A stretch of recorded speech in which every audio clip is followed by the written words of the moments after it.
The women's camp at Majdanek explained.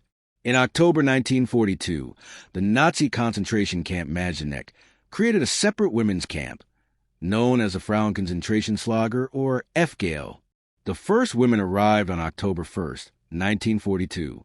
They were mainly Polish women forced out of their homes in Lublin, Wieniawa and Dziesiąta districts, along with women from the Goraj settlement and Jewish women deported from nearby ghettos.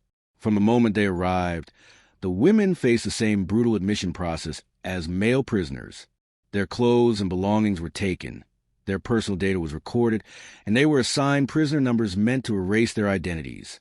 Mothers and children were even registered under the same number.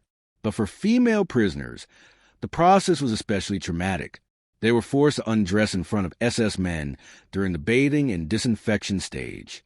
Survivors described yelling, beatings, and overwhelming humiliation. After processing, women were rushed into random clothing from the camp warehouses, often the wrong size and unsuitable for weather, before being marched to Field V, the first women's camp area. Living conditions were harsh. The barracks had no proper sanitation, and many were still under construction.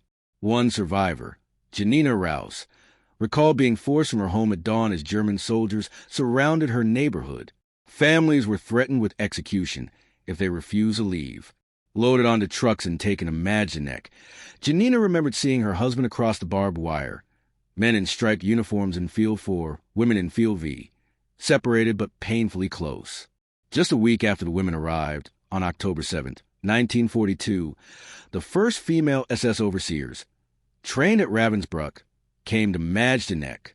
The head overseer was Elsa Erich, assisted by the notorious Hermine Braunsteiner, later nicknamed the Stomping Mare for her brutality.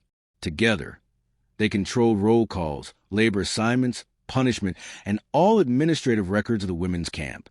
Around 30 female guards in total served at Majdanek. Their daily job was to enforce order, control labor groups, and maintain discipline, often violently. By spring 1944, these female overseers were transferred to other camps, including Auschwitz and Plazow.